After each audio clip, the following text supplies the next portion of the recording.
Buenas tardes, estamos aquí con la profesora Loli Castañeda, psicóloga, neuropsicóloga de la Universidad Santo Tomás y San Buenaventura, profe del programa e investigadora hace 5 años. Profe, para usted, ¿qué es la psicología? Bueno, para mí la psicología está enfocada como una ciencia, ¿sí? Desde lo científico, por lo cual buscamos obviamente estudiar el comportamiento humano, pero teniendo en cuenta las bases biológicas, ¿sí? Las bases relacionales y las bases contextuales. Entonces la psicología para mí se enfoca no solo en el comportamiento humano como tal, sino en las diferentes características o el entorno que subyace a ese comportamiento. ¿Cuál es su enfoque epistemológico? Mi enfoque epistemológico pues inició con conductismo, ¿sí? Pero también me baso en la parte cognitiva, en el cognitivismo, lo que hoy llamaríamos un enfoque cognitivo-conductual, ¿sí? Utilizo parte de los dos enfoques. ¿Cuál es su campo psicológico? Mi campo dentro de la psicología es la neuropsicología. Yo soy neuropsicóloga clínica, ¿sí? Por lo cual estudio las bases biológicas del comportamiento, sus bases también neuroanatómicas, y me enfoco sobre todo en la parte aplicada, es decir, con casos clínicos directamente con las personas. ¿Qué metodología e instrumentos de medición son usados?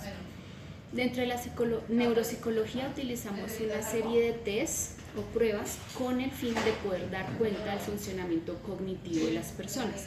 Dentro de ese funcionamiento cognitivo evaluamos lo que es la atención, la memoria, el lenguaje, la parte motriz conocida como praxias, nocias, que tienen que ver con los sentidos, y algo que también llamamos función ejecutiva, que tiene que ver con todos los componentes del comportamiento humano.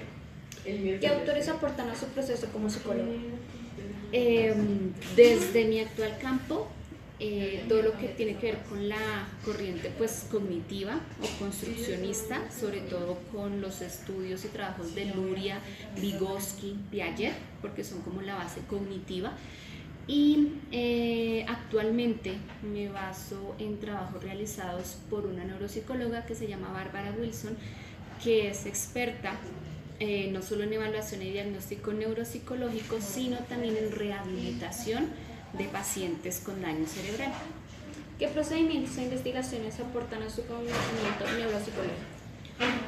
Todo lo que tenga que ver con el daño cerebral, entonces todo lo que tenga que ver con accidentes cerebrovasculares, traumas craneoencefálicos, incluso con lesiones que vienen desde el neurodesarrollo, aportan para que yo pueda estudiar la conducta de una persona.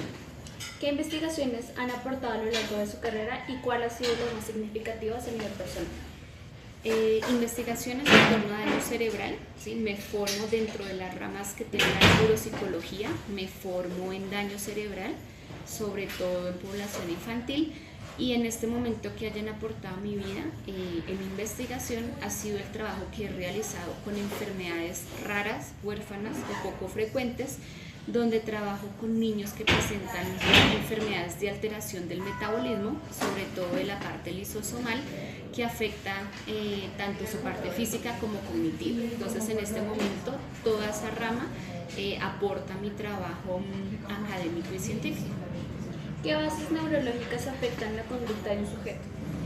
Bases neurológicas, el neurodesarrollo sobre todo, entonces dependiendo cómo se dé el neurodesarrollo de una persona, pausa el vehículo. ¿Bases neurológicas afectan la conducta de un sujeto? Bases neurológicas tiene que ver sobre todo con el neurodesarrollo, ¿sí? Si no se da un adecuado proceso del neurodesarrollo, pues allá tendríamos fallas a nivel neuroanatómico y que pueden causar fallas a nivel de procesos cognitivos. ¿Qué estructura cerebral cree que tiene más importancia a nivel cognitivo? No, hoy en día no podemos hablar de funciones localizacionistas, es decir, no es más importante una estructura que otra, sino lo que importa son las conexiones entre estructuras, y dependiendo el funcionamiento cognitivo o el área que estemos evaluando, pues asimismo puede tener más relevancia, ¿no? Pero no podemos decir que hay una estructura en general que es más importante que todas. Lo que se puede decir es que, por ejemplo, estructuras como el lóbulo frontal son las que nos diferencian de otras especies. ¿Cuál es la estructura cerebral más primitiva del ser humano? Las estructuras más primitivas a nivel del sistema nervioso tienen que ver, por ejemplo, con el tallo cerebral y también conocidas como el paleocerebelo, ¿sí?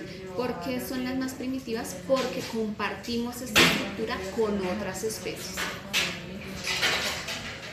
¿Qué pasaría en el cerebro humano si hubiera daño en la glándula pituitaria? La glándula pituitaria por lo general controla funciones a nivel hormonal, ¿sí? Entonces sobre todo de crecimiento, desarrollo de características sexuales y también de metabolismo. Una falla en la glándula pituitaria podría afectar el desarrollo de la sexualidad, la estatura, el desarrollo de órganos en el cuerpo, maduración e incluso el metabolismo, ¿sí?, de algunas sustancias. Dependiendo del área que se lesione la pituitaria, pues así mismo afectaría parte de nuestro metabolismo. ¿Cómo las acciones se ven afectadas cuando se sufre un accidente en el lóbulo frontal? Por lo general nuestro lóbulo frontal maneja todo lo que tiene que ver con características del comportamiento. Entonces nuestro lóbulo frontal se divide en tres partes importantes que pueden manejar lo que es el control inhibitorio, la flexibilidad cognitiva, la voluntad, lo que nosotros llamaríamos coloquialmente la voluntad, y también otros procesos como la flexibilidad mental. Entonces, dependiendo del área de nuestro lóbulo frontal que se lesione, podría afectar algunas de estas características en el comportamiento. Por ejemplo, en los adultos mayores hay algo que se conoce como demencia frontotemporal y se caracteriza porque los adultos mayores tienen cambios bruscos del comportamiento, se vuelven agresivos, no siguen instrucciones, hay coprolalia, no tienen sentido de la realidad, no sienten que algo esté mal con ellos. Entonces el cambio del comportamiento que tienen es demasiado brusco.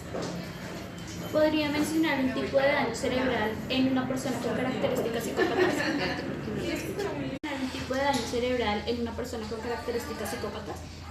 Tienen relación con el lóbulo frontal o con la pregunta anterior. Por lo general, personas que tienen una psicopatía tienen fallas a nivel del lóbulo frontal o sobre todo en la sustancia gris. A nivel de telencéfalo, nosotros tenemos un sistema conocido como el sistema límbico. Por lo general se dice que en la psicopatía fallan conexiones entre frontal y este sistema, por lo cual a nivel cognitivo se habla de que estas personas no tienen empatía, no hay un buen desarrollo de la cognición social y por ende se reconocería que no tienen sentimientos o son frías a la hora de cometer los crímenes o de no tener compasión por una víctima. ¿Qué cambios neuroanatómicos se pueden presentar si se inhibe la serotonina? A nivel neuroanatómico podría fallar todo lo que es pues, el conexionismo a nivel de neuronas, pero también ciertas áreas que puedan manejar algunas emociones como el miedo o la ira. Esto tendría que ver más que todo con amígdala en sistema límbico, todo lo que sería conexión entre telencéfalo y diencéfalo.